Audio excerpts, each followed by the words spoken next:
BDR হত্যাকাণ্ডের পুনর্তদন্তের দাবিতে রাজধানীর শাহবাগ মোড় অবরোধ করেছেন ভুক্তভোগী ও তাদের স্বজনরা।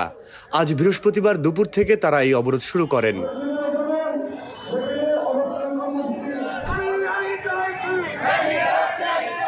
ঘটনাস্থল থেকে দ্য ডেইলি স্টারের সংবাদদাতা জানান, পিলখানায় বিডিআর হত্যাকাণ্ডের ঘটনায় ভুক্তভোগী পরিবারগুলোর অন্তত 600-700 সদস্য শাহবাগ মোড় অবরোধ করে বিক্ষোভ করছেন।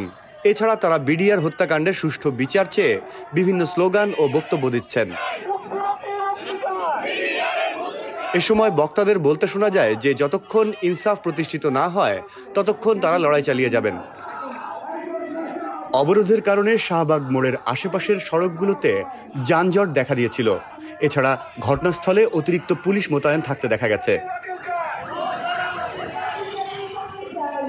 এরপর বেলা 3:30টার দিকে বিক্ষোভকারীরা শাহবাগ মোড় থেকে কেন্দ্রীয় শহীদ মিনারে চলে যায় এবং সেখানে অবস্থান নেয়।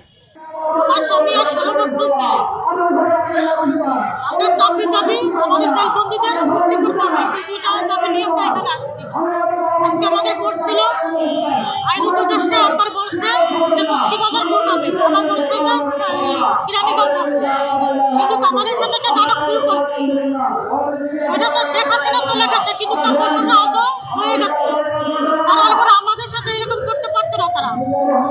আমরা এখানে এই জন্য আসছি, আমাদের দাবিটা না পূরণ হওয়া পর্যন্ত আমরা এখান থেকে যাবো না।